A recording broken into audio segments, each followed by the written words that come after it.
My name is Amanda, and I am 32 years old. For 15 years, I financially supported my parents and siblings, paying for everything from mortgages to vacations. Yesterday, when I refused to buy them a new TV, my mother called and coldly said, "Don't show up for Thanksgiving. We're tired of pretending to enjoy your company." I just smiled and whispered, "Then enjoy it without my credit card, too." That night, I cut everything off. Where are you watching from today? If this is your first time here, please hit that like and subscribe button while I take you back to where it all began. I grew up as the oldest of three children in a household that always seemed to be one paycheck away from disaster. My father worked as a warehouse manager, and my mother had various part-time jobs throughout my childhood. They weren't bad parents. They kept food on the table and a roof over our heads.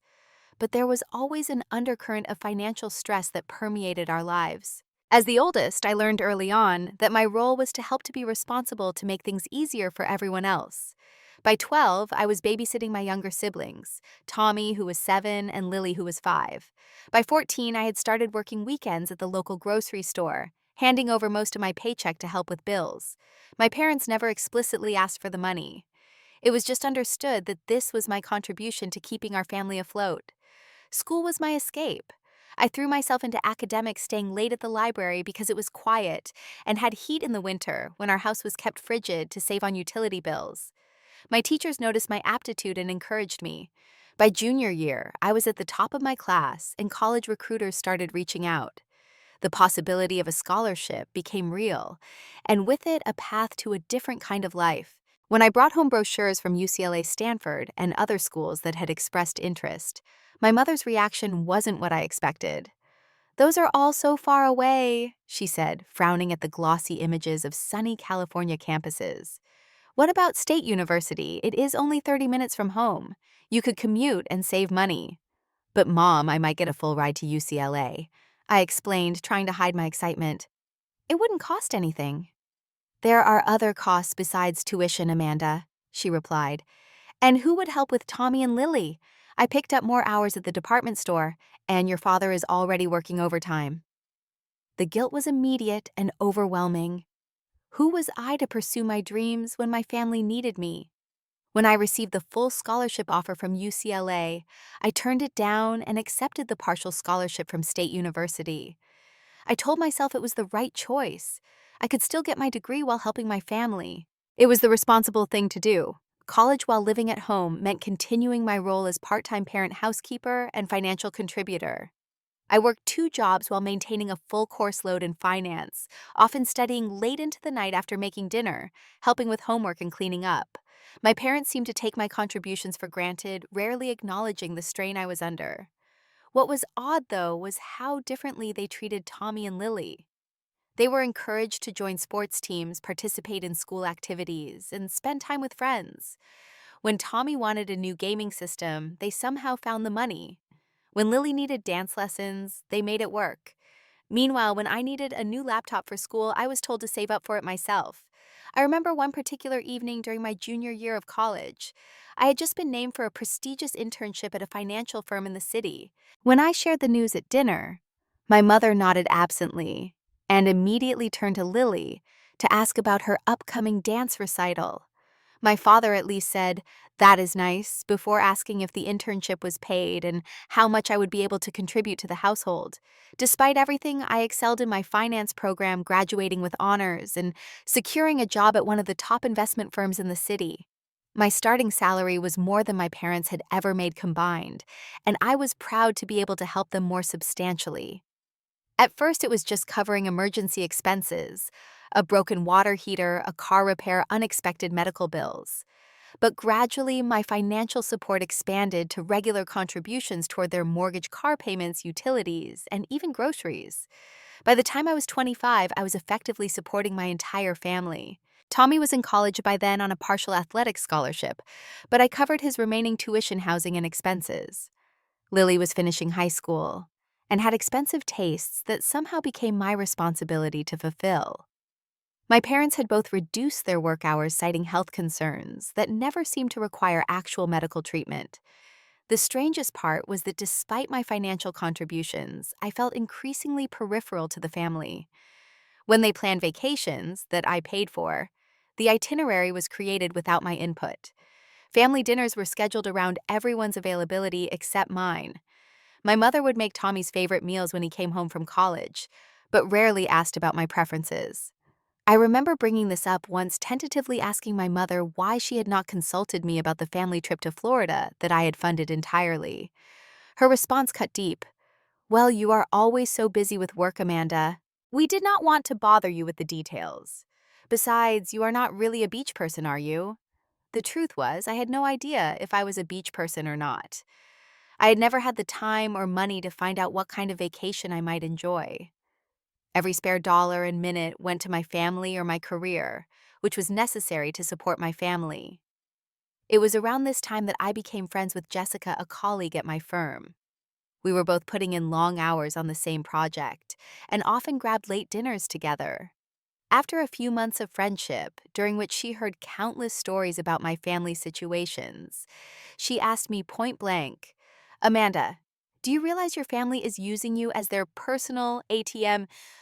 I defended them immediately. "No, it is not like that. They need help and I can provide it. That is what family does." Jessica looked skeptical.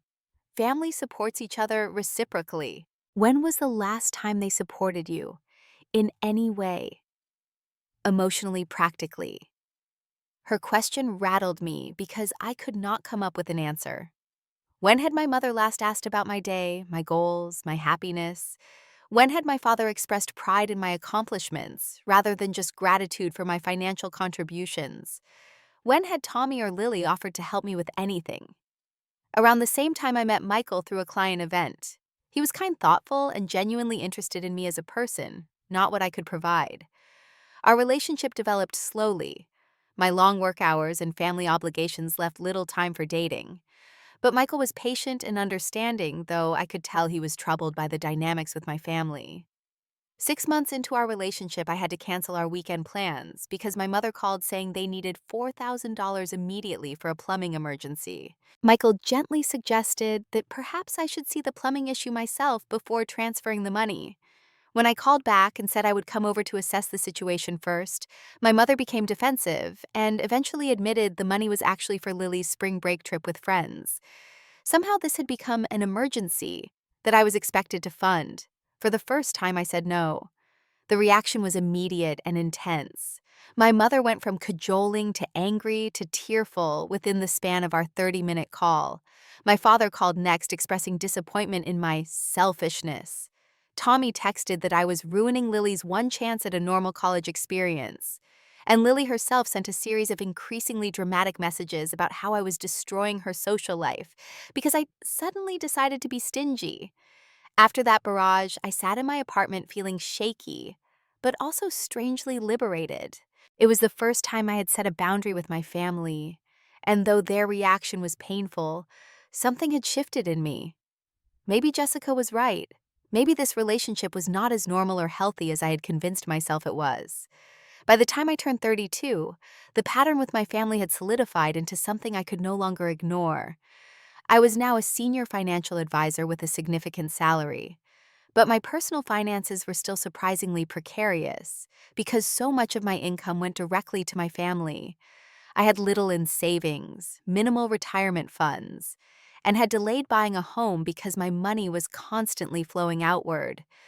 My parents had effectively retired early, though. Neither was of retirement age, living primarily off my contributions. Tommy, now 27, had graduated college, but struggled to maintain steady employment, frequently coming to me for loans that were never repaid. Lily, 25, had developed a lifestyle that included expensive tastes in clothing, frequent travel, and a luxury apartment that I subsidized, all while working part-time at a boutique that paid barely above minimum wage. Despite my financial support, my actual relationship with my family had deteriorated. My mother's criticism of my life choices had become more pronounced. Nothing I did was quite right. My condo was too modern and cold. My work hours were unnecessarily long. My clothes were too corporate and bland. She would ask about my relationship with Michael with a thin veneer of interest that barely concealed her disapproval. "You know, Amanda," she said during one of our infrequent dinners together, Michael seems nice enough, but I worry he is not ambitious enough for someone like you. Will he really be able to maintain the lifestyle you are accustomed to? The irony of her concern about my lifestyle, which consisted primarily of working long hours to support them, was not lost on me. But I had learned to let these comments wash over me, responding with non-committal murmurs rather than engaging. The incident at Lily's wedding was perhaps the most revealing. I had paid for nearly everything: the venue, the catering, the flowers, her designer dress, and the honeymoon. Yet during the event, I was treated almost like an afterthought. My mother seated me at a table with distant acquaintances rather than with family. Lily thanked our parents for making this day possible in her speech, with no mention of where the money had actually come from. When I gently pointed this out later, my mother said, "Do not be so sensitive, Amanda. No one likes someone who keeps score." But the most significant financial burden came when my parents faced foreclosure on their home of 20 years. They had taken out a second mortgage without telling me, and then failed to make the payments. The teary phone call came on a Tuesday night as I was preparing for a major client presentation. "We are going to be homeless," my mother sobbed. "The bank does not care about all the years we have lived here, all the memories we have made. They just want their money." The sum they needed was staggering: over $150,000 to pay off the second mortgage and the missed payments. It would require liquidating most of my investment portfolio and taking a loan against my retirement account. Michael urged caution. "This is not just about the money," he said as we discussed it in my living room that night. "It is about the pattern. If you do this, what happens the next time they need a massive amount? And why were they not honest with you about the second mortgage in the first place?" His questions were reasonable, but the thought of my parents losing their home was unbearable.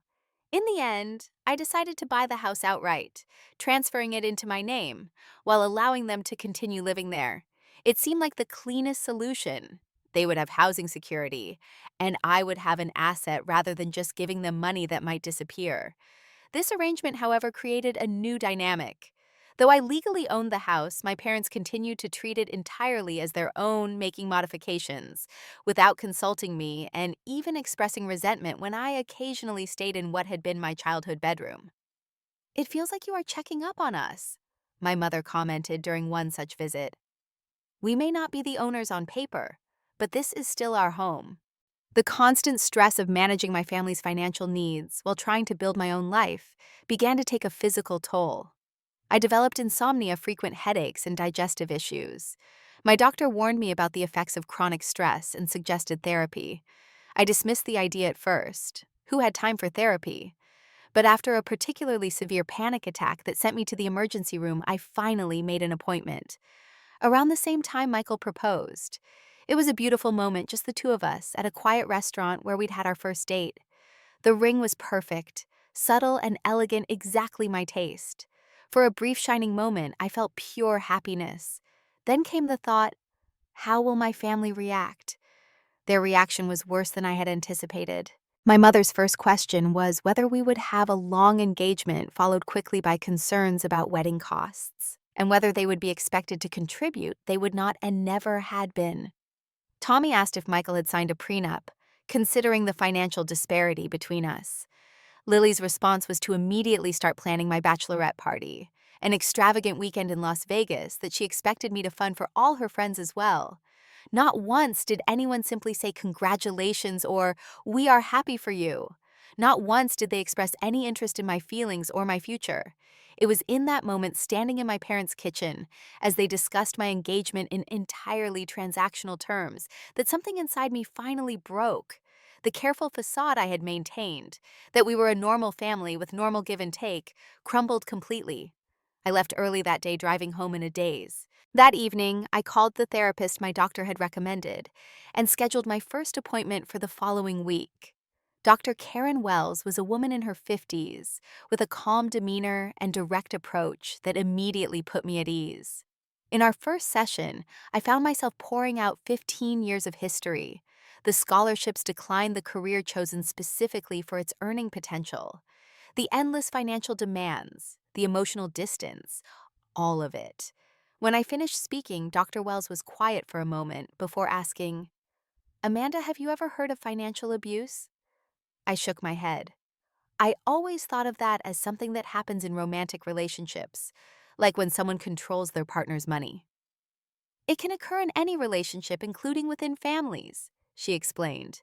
What you are describing, the one-way flow of resources, the emotional manipulation used to extract financial support, the lack of boundaries, the guilt tactics, these are all hallmarks of financial exploitation within families. Her words hit me like a physical blow. I had never considered that what was happening might have a name, might be recognized as a form of mistreatment rather than just helping family. Over the next several months of therapy, I began to see my family dynamics with painful clarity. Dr. Wells helped me understand how my sense of obligation had been cultivated and exploited, how my boundaries had been systematically undermined, and how my own needs and wants had been relegated to the periphery of my life. "What do you want, Amanda?" she asked in one session. "Not what does your family want from you? Not what do you think you should do? But what do you yourself want?" The question left me momentarily speechless. What did I want? I had spent so long responding to others' needs that I had lost touch with my own desires. Slowly, tentatively, I began to articulate a vision for my life, financial security for my future time and space to develop interests outside work, a partnership with Michael based on mutual support and respect, perhaps children someday in a home where they would be valued for themselves, not for what they could provide. With Dr. Wells's guidance, I began to establish small boundaries. I created a monthly budget for family support that I would not exceed. I stopped responding immediately to financial emergencies, taking time to evaluate whether they were genuine crises or simply poor planning. I declined to fund certain expenses: Lily's impulse purchase of a luxury car, Tommy's investment in a friend's dubious business venture, my parents' planned kitchen renovation. Each boundary was met with resistance, manipulation, and guilt trips. My mother became particularly adept at implying that my newfound reluctance to fund their lives was a moral failing on my part. "I just do not understand what happened to you," she said during one tense phone call. "You used to be such a caring, generous daughter. Now it is like you have turned cold and selfish." These tactics worked less and less as therapy helped me recognize them for what they were. I began to see how my family had come to view me not as a person with my own needs and rights, but as a resource to be mined. The clarity was painful, but ultimately liberating. Michael was supportive throughout this process, never pressuring me to cut ties completely, but encouraging me to protect myself emotionally and financially. We began planning our wedding intentionally, keeping it small and intimate. When my mother pushed for a larger, more expensive event, I held firm. "This is our wedding, Mom. We want something that reflects who we are." "And who exactly is that?" she asked with a sniff. "Someone who has forgotten where she came from? Someone who thinks she is too good for her own family now?"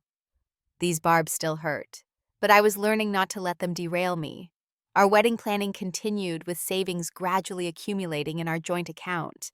For the first time, I was excited about spending money on something that was solely for my happiness, not to meet someone else's demands or expectations.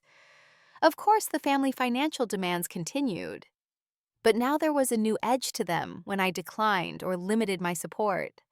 A sense of disbelief that I would dare to prioritize my own needs, followed by increasing hostility. It came to a head 2 weeks before Thanksgiving of this year. My mother called on a Tuesday evening. After minimal pleasantries, she launched into the real purpose of her call. "The TV in the living room is starting to go. The picture keeps cutting out, and with Thanksgiving coming up, we really need a new one. I found a nice 75-inch smart TV on sale for only $2,000. I will text you the link so you can order it and have it delivered before the holiday." In the past, I would have simply said yes, put it on my credit card, and absorbed the cost into the ever-expanding black hole of family support. But now, I paused. "Mom, I just paid the property taxes on the house last month and helped Tommy with his car repair last week. I cannot swing another $2,000 right now, especially with the wedding coming up." There was a moment of stunned silence on the other end of the line. Then my mother's voice turned cold. "I see. So you have money for a fancy wedding, but not to help your family enjoy Thanksgiving properly. Is that really the kind of daughter you have become?" "It is not about becoming a different kind of daughter. I replied, trying to keep my voice steady. It is about setting reasonable boundaries around money. You do not need a 75-inch TV to enjoy Thanksgiving. My mother's tone shifted from cold to venomous. Well, perhaps you do not need to come to Thanksgiving at all then. In fact, do not bother showing up. We are tired of pretending to enjoy your company anyway. All you do lately is judge us and make everyone uncomfortable with your new attitude. Her words hit like a slap, and for a moment I could not respond. Then with a calm I did not entirely feel, I said, "If that is how you feel, then enjoy Thanksgiving without my credit card too." I hung up before she could respond, my heart pounding. For 15 years, I had been the financial backbone of my family, sacrificing my own security and dreams to meet their endless demands. And now, because I would not buy a luxury television, I was being told my presence was unwanted, that my company was merely tolerated because of what I provided. It was the moment of absolute clarity I needed. That night, after talking it through with Michael and then calling Dr. Wells for an emergency session, I made my decision. I would cut off all financial support completely and immediately. The phone call to inform my parents of my decision was one of the hardest things I had ever done. Michael sat beside me on our couch, his hand resting reassuringly on my knee as I put the phone on speaker. My father answered, his voice cautious. They had clearly been discussing my mother's outburst and were perhaps expecting an apology from me along with the usual financial capitulation. "Amanda," he said, "your mother was upset yesterday. You know how she gets when she is stressed. Of course we want you at Thanksgiving." "That is not why I am calling Dad," I replied, my voice steadier than I felt. "I need to let you both know that I have made a decision. As of today, I will no longer be providing financial support to you, Tommy, or Lily." There was a stunned silence, then a rustling as my mother apparently took the phone. "What are you talking about?" she demanded. "Is this because of what I said about Thanksgiving? I told you I was just upset." "No, this is not about Thanksgiving specifically," I explained.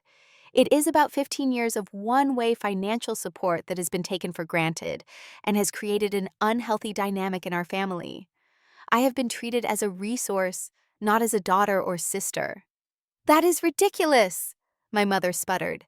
"After everything we have done for you, what exactly have you done for me?"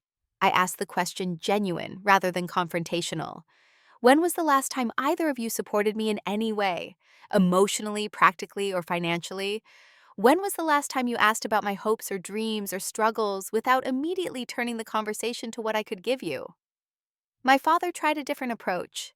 "Amanda, we are your parents. We raised you, put food on the table, kept a roof over your head. You would not be where you are without us.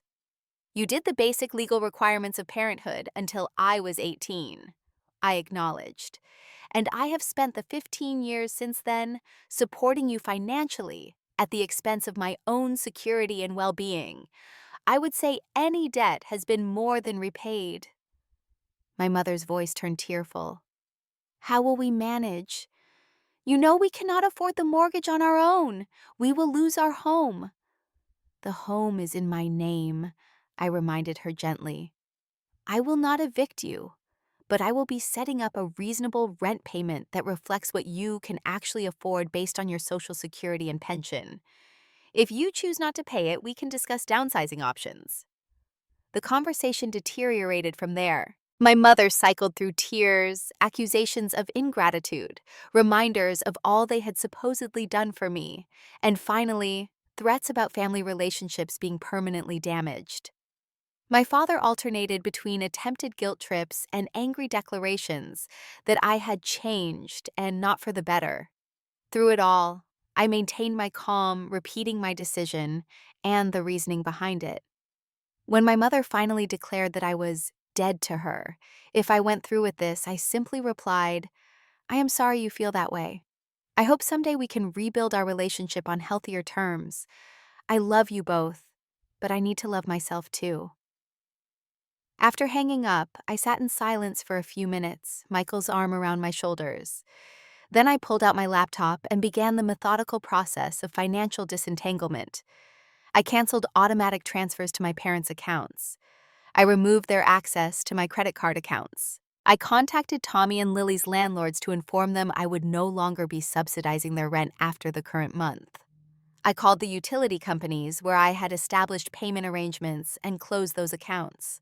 With each cancellation, each severed financial tie, I felt a complex mix of emotions, guilt and grief, but also a growing sense of liberation. For the first time in my adult life, my income would be my own to save or spend according to my own priorities and values.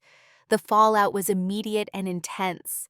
My phone exploded with texts and calls, not just from my immediate family, but from aunts, uncles, and cousins who had been enlisted to pressure me. Some were concerned, others angry, but all with the same message: I needed to reconsider, to understand my responsibilities to family, to not be selfish. I responded to each with the same calm message: my decision is final. I hope we can maintain a relationship that is not based on financial transactions.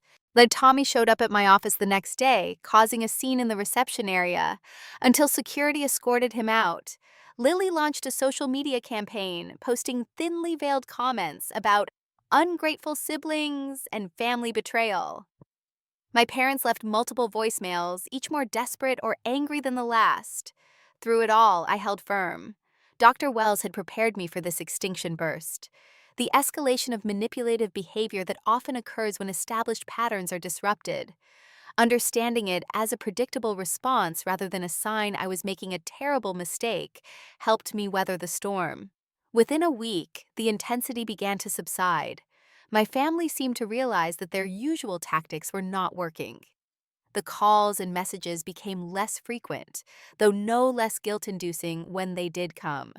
I maintained minimal contact, responding briefly to messages that were not about money, but ignoring the continued attempts at financial manipulation. It was one of the hardest periods of my life, but also one of the most necessary. For the first time, I was choosing myself, my well-being, and my future over the endless demands that had defined our family dynamic for too long. The immediate aftermath of cutting financial ties with my family was like going through withdrawal. There were moments of intense guilt and doubt nights when I lay awake wondering if I had made a terrible mistake, days when the silence from my childhood home felt like an accusation. But there were other moments too. Realizing that my bank account was growing for the first time in years coming home from work, without dreading the inevitable call asking for money, planning my wedding, without calculating how it might impact my ability to meet my family's needs. Michael was my rock throughout this period, never questioning my decision, but providing space for me to process the complex emotions that came with it. Jessica organized weekly dinner nights with other friends, ensuring I had social connection during a time when my family relationships were in limbo. And Dr. Wells continued to help me untangle years of manipulative patterns and establish a healthier sense of self outside my role as financial provider. The first major holiday without contact with my family was Christmas, about a month after the Thanksgiving confrontation. In previous years, Christmas had been an especially expensive time. Gifts for everyone, often from detailed lists of costly items, plus covering travel expenses for Tommy and Lily, to come home food for elaborate meals, and usually some household repair or upgrade that suddenly became urgent in December. This year, Michael and I decided to create our own traditions. We rented a cabin in the mountains for the weekend before Christmas, hiking during the day and sitting by the fire in the evenings. On Christmas Day itself, we hosted a small gathering of friends: Jessica and her husband, a couple from Michael's work, and our neighbors from across the hall. Everyone brought a dish to share, and we played board games into the night. It was different, but it was joyful in a way holiday gatherings with my family had not been for years. There were no undercurrents of tension, no silent calculations of how much everything was costing me, no subtle digs about my life choices. Just warmth, laughter, and genuine connection. As the weeks passed, I began to notice changes in myself. The chronic headaches that had plagued me for years diminished. I slept better. The knot of anxiety that had lived permanently in my stomach began to loosen. I found myself smiling more easily, laughing more readily. The financial impact was equally significant. Without the constant drain of supporting multiple households, my savings began to grow substantially. Michael and I accelerated our wedding plans, setting a date for June and putting deposits on our preferred venue and vendors. We started seriously looking at houses, something that had seemed like a distant dream while I was funding my family's lifestyle. The first attempts at contact from my family that were not angry accusations or guilt trips came about 3 months after I cut off financial support. My father called one evening, his voice carefully neutral. "The water heater has gone out," he said without preamble. "We are wondering if you would consider covering the replacement as the homeowner." It was a test, of course. In the past, I would have immediately agreed, apologized for the inconvenience, and arranged for the repair. Now I took a deep breath and responded calmly. "As we discussed, I am no longer providing financial support. The rental agreement we established includes provisions for maintenance and repairs. Please follow the process outlined there." He was silent for a moment, then said, "Your mother was right. You really have changed." He hung up without saying goodbye. The encounter left me shaky, but also more certain of my decision. They were still viewing me primarily as a source of money, not attempting to rebuild our relationship on different terms. Similar attempts came from Tommy and Lily over the following weeks. Tommy needed money for car insurance. Lily's roommate had moved out unexpectedly, leaving her unable to cover rent. Each time, I gently but firmly reiterated my boundary. I am not providing financial support anymore. I hope we can stay connected in other ways. Their responses varied from anger to bargaining to reluctant acceptance, but none showed any real interest in maintaining a relationship that did not include financial benefits. 6 months after cutting financial ties, my life had transformed in ways both practical and profound. Michael and I had bought a small but lovely house in a neighborhood we adored. Our wedding plans were finalized with the ceremony scheduled for the following month. I had reduced my work hours slightly, allowing time to develop interests outside my career. A cooking class, a hiking group volunteer work, and a financial literacy program for young adults. Most significantly, I had begun to understand my own worth beyond what I could provide for others. In therapy, I was learning to recognize and validate my own needs to set boundaries without guilt, and to build relationships based on mutual respect and care, rather than obligation and transaction. It was during this period of growth and healing that I received an unexpected letter in the mail. Not an email or text, but an actual handwritten letter on paper. It was from my youngest brother, Tommy. "Dear Amanda," it began. "I have been thinking a lot about everything that happened and my part in it. I realize now that I have been treating you as an ATM, not as my sister. When you cut off the money, I was angry and hurt, but it forced me to take responsibility for myself for the first time. I have a steady job now and am managing my own finances. It is hard sometimes, but it feels good to stand on my own feet. I miss having you in my life, not for what you could give me, but for who you are. If you are willing, I would like to try to rebuild our relationship. No strings attached, no financial expectations. Just brother and sister. Love, Tommy." The letter brought tears to my eyes. Not just because of the unexpected olive branch, but because it suggested that my difficult decision had perhaps been the wake-up call my family needed. By refusing to continue enabling their financial dependency, I had created space for growth and self-reliance. I called Tommy that evening, and we had our first honest conversation in years. He admitted that our parents were struggling to adjust to their new financial reality, but were managing, downsizing their expenses, considering part-time work to supplement their income, learning to live within their means. Lily had moved to a less expensive apartment and taken a full-time job instead of the part-time position she had maintained, while I subsidized her lifestyle. "It has been a rough adjustment for everyone," Tommy acknowledged. "Mom and Dad still talk about you like you betrayed the family. But honestly, Amanda, I think you might have done us all a favor.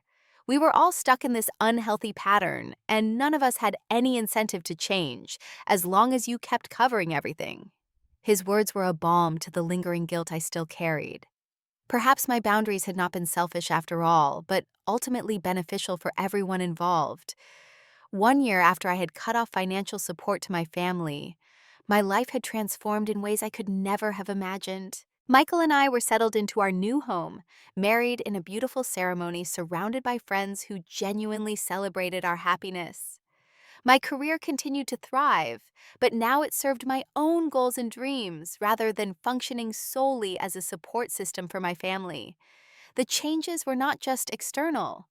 I had developed a stronger sense of self-learning to recognize my own wants and needs as valid and important. I had discovered interests and passions beyond work: photography, hiking, community service. I had built friendships based on mutual care and support, not obligation or utility. Most dramatically, my health had improved significantly. The chronic stress symptoms that had plagued me for years, the headaches, insomnia, digestive issues, anxiety, had largely resolved. At my annual physical, my doctor commented on the visible changes in my demeanor and physical well-being. "Whatever you are doing differently," she said, "keep doing it." My relationship with my family remained complicated, but was slowly evolving. Tommy and I had established a new kind of sibling bond, meeting occasionally for coffee or lunch, talking about our lives, supporting each other emotionally, but maintaining clear financial boundaries. He had grown tremendously in the past year, holding steady employment, managing his own finances, even starting to date someone seriously. Lily was taking longer to adjust to the new reality. Our contact was still minimal, mostly holiday texts and occasional stilted phone calls. She remained resentful of the lifestyle downgrade forced upon her when my financial support ended, but I could see small signs of maturation in her outlook. She had kept the same job for 8 months now, a record for her, and had mentioned taking some community college classes. Small steps, but significant ones. My parents were the most resistant to change. After months of minimal contact punctuated by unsuccessful attempts to reinstate financial support, they had finally reached out with a tentative suggestion for reconnection. The letter came addressed to both Michael and me, which was itself a recognition of my new life. "We have been doing a lot of thinking," my father wrote in his distinctive scrawl. "While we still believe families should help each other, we recognize that the balance was off. We would like to try to have a relationship that is not centered around money. Perhaps we could meet for lunch someday soon." It was not an apology, not a full acknowledgement of the years of financial exploitation, but it was a start. After discussing it with Michael and Dr. Wells, I agreed to meet them at a restaurant midway between our homes. The lunch was awkward, conversations stilted. My mother looked older than I remembered, more fragile somehow. My father was quieter than usual, letting her take the lead. We carefully avoided certain topics. Money, my wedding, which they had not attended the house they still lived in, but now paid modest rent for. Instead, we talked about the weather, a new restaurant in their neighborhood, Tommy's new girlfriend. As coffee and dessert arrived, my mother finally broached the subject we had been dancing around. "We miss you, Amanda," she said, her voice uncharacteristically uncertain. "I know we did not always show it well, but you are our daughter, and we love you." "I love you too," I replied, surprised to find I meant it despite everything. That is why I had to establish boundaries. Love should not be one-sided or come with a price tag.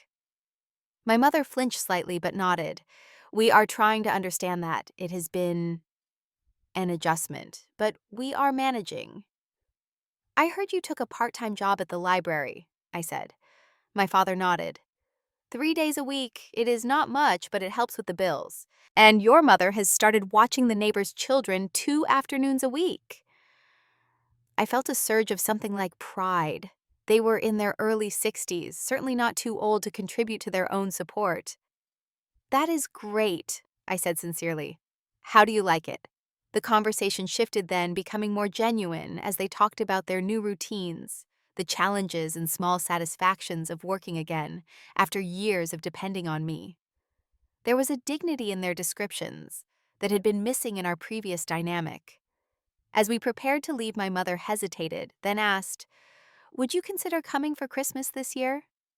"Just a simple dinner, nothing extravagant. Tommy will be there, and maybe Lily if her work schedule allows." I looked at Michael, who nodded slightly. "We would like that," I said. "But I want to be clear about expectations.